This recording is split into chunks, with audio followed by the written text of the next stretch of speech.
Telugu YouTube ఛానల్లో మీ వ్యాపార ప్రకటనల కోసం 9154949554 కి కాల్ చేయండి.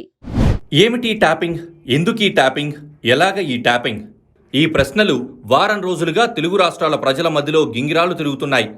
పాత్రదారులు ఒక్కొక్కరిగా బయటకు వస్తూ ఉంటే అసలు సూత్రధారులు ఎవరు అన్న ప్రశ్నలు తలెత్తుతున్నాయి. బీఆర్ఎస్ రాజ్యసభ ఎంపీ జోగినపల్లి సంతోష్ కుమార్ పై ఇప్పటికే ఆరోపణలు రాగా ఆయన చేశారా, చేయించారా, లేక ఆయన వెనక ఉండి వేరే ఎవరైనా చేయించారా అన్న కోణంలో వేగంగా దర్యాప్తు జరగాలని బీజేపీ సహా పలు పార్టీలు డిమాండ్ చేస్తున్నాయి. ప్రణీత్ రావు ఒక్కరే కాదు, చాలా మంది పోలీస్ అధికారులు ఇప్పుడు ఫోన్ ట్యాపింగ్ కేసులో ఇరుక్కుంటున్నారు. బీఆర్ఎస్ హయాంలో వాళ్లు చేసిన అరాచకాలు ఒక్కొక్కటిగా బయటకొస్తున్నాయి.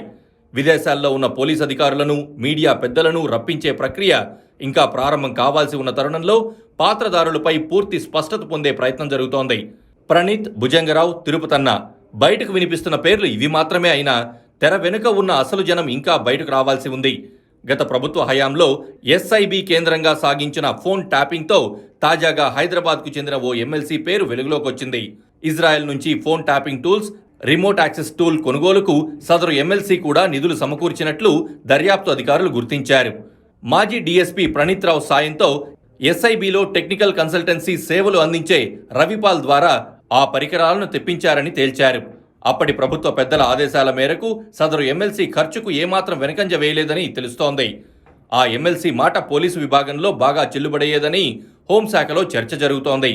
కొంతమంది ఉన్నతాధికారులు కూడా ఆయన చెప్పిన పని చెప్పినట్లు చేయడానికి సిద్ధపడ్డారనే ఆరోపణలున్నాయి. ఈ నేపథ్యంలో దర్యాప్తు అధికారులు సదరు ఎమ్మెల్సీకి నోటీసులు ఇచ్చి విచారించేందుకు సన్నద్ధమవుతున్నారు. ఎస్ఐబిలో ప్రణీత్ రావుకు 2 గదులను కేటాయించి 17 కంప్యూటర్ల ద్వారా ఫోన్ ట్యాపింగ్లు చేసినట్లు ఇప్పటికే దర్యాప్తులో తేలింది. వరంగల్, కరీంనగర్, సిద్దిపేట, నిజామాబాద్, మెదక్ తదితర జిల్లాల్లోనూ వార్ రూమ్లు ఏర్పాటు చేసినట్లు రూఢి అయింది. కేసీఆర్ వర్సెస్ రేవంత్ రేంజ్లో ఫోన్ ట్యాపింగ్ జరిగినట్లు చర్చ జరుగుతోంది. రేవంత్ రెడ్డి పీసీసీ అధ్యక్ష బాధ్యతలు చేపట్టిన తర్వాత ఆయన కదలికలు, ఫోన్ సంభాషణలు వినేందుకు ఈ ట్యాపింగ్ నిర్వహించారు. ఆ పని బీఆర్ఎస్ వ్యవస్థాపకుడికి తెలుసునని కూడా అధికార వర్గాల్లో వినిపిస్తున్న మాట. ఓటుకు నోటు కేసులో రేవంత్ను ఒకసారి జైలుకు పంపారు. అయినా ఆయనపై కసి తీరలేదని, వీలైనన్ని కేసులు పెట్టేందుకు ప్రయత్నించారని టాక్. దానికి సంబంధించిన సమాచారం సేకరించేందుకు, రాజకీయంగా రేవంత్ కదలికలను పసిగట్టేందుకు కూడా ట్యాపింగ్ జరిగిందని కొత్తగా తెరపైకొచ్చిన అంశం. ఇందుకోసం హైదరాబాద్లోని రేవంత్ నివాసానికి దగ్గరలోనే ఒక ఇల్లు అద్దెకు తీసుకుని ప్రణీత్ రావు తన కార్యకలాపాలను కొనసాగించారు. ట్యాపింగ్ పరికరాలను సమర్థవంతంగా వినియోగించేందుకే రేవంత్ ఇంటి దగ్గర రూములు తీసుకున్నట్లు చెప్తున్నారు.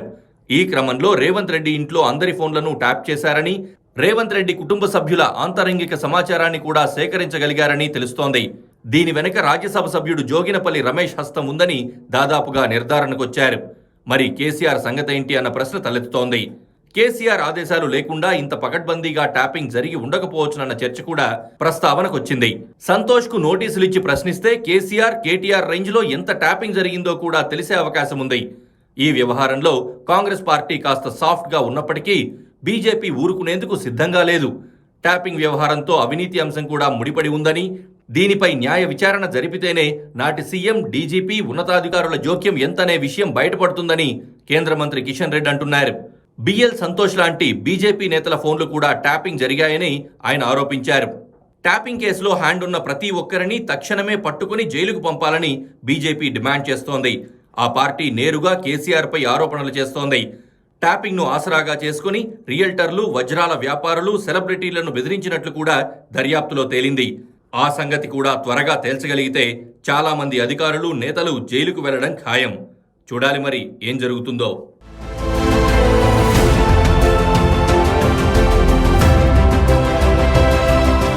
Please subscribe